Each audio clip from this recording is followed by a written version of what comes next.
Like most people, the sons of Zebedee had a serious misconception about leadership. In their minds, leadership was all about lording it over others. Their view of leadership was power, it was position, possessions, and prestige. This explains why they made a very special request that one of them be on the right and the other one on the left of Jesus. They wanted to monopolize Christ. In their minds, leadership came down to having a type of influence that takes advantage of others. Sitting on either side of Jesus meant that they could obtain benefits and favors that accrued to Jesus Christ. Jesus, on the other hand, knew what they had in their minds. They wanted it to lord it over others, like the Gentiles would do. In the current dispensation in the history of the world, the thinking about leadership still revolves around selfishness and the manipulation of others. Because of the Zebedee's brothers' request, Jesus was prompted to offer one of the most profound lessons on leadership. It was indeed on that day that Jesus destabilized the status quo. The first part was to inform everyone who was present that the sons of Zebedee didn't know what they were asking for. Leadership demands sacrifice. It requires drinking the cup that Jesus drank. The leader must be prepared to pay the price. Pain and sacrifice are always part and parcel of every leader's package. Going the extra mile is at the very center of the practice of leadership. Difficulties surely present themselves to the life of every leader.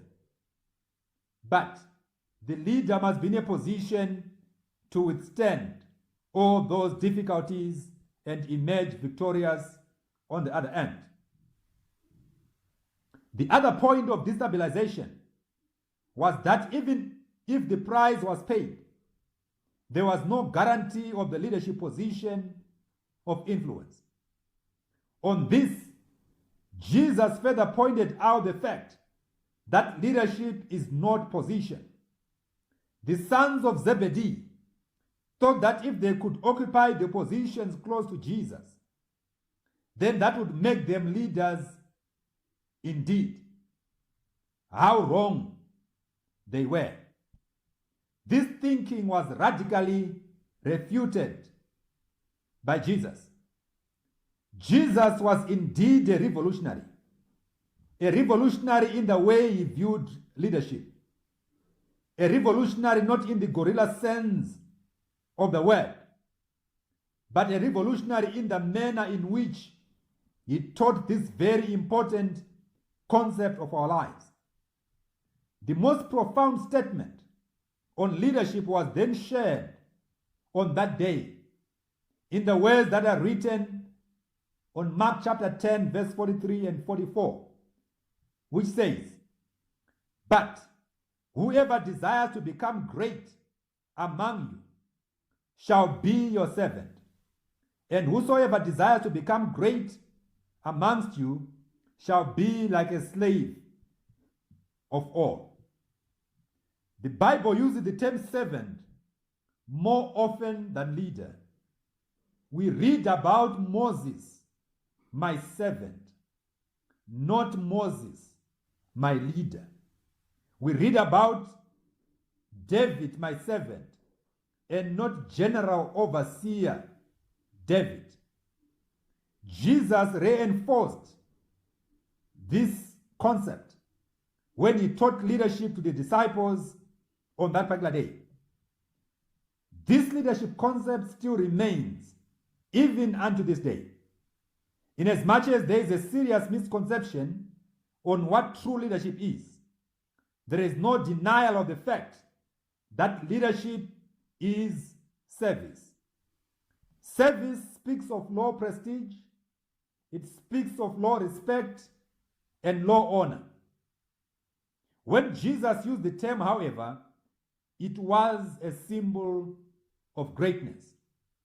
The kingdom of God is a community where everyone serves the other, in line with the words of Paul to the Galatians, where he said, serve one another in love. Desiring the glory is not bad, but be prepared to partake the cup of shame. Strive for the crown, but be prepared to carry the cross and wear the hat of thorns. It is best to have the role of a servant than that of a master.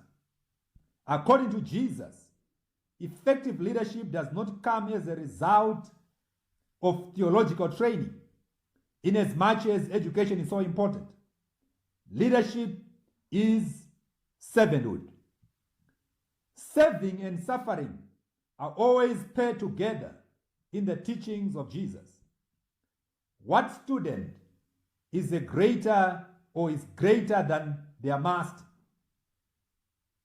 Jesus further went on to demonstrate servanthood, where in the only instance when he said he was going to give an example, he went forth and washed the disciples' feet.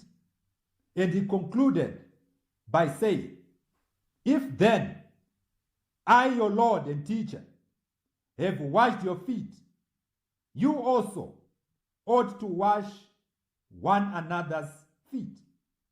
For I've given you an example, that you shall do as I have done unto you. Jesus' leadership idea remains revolutionary.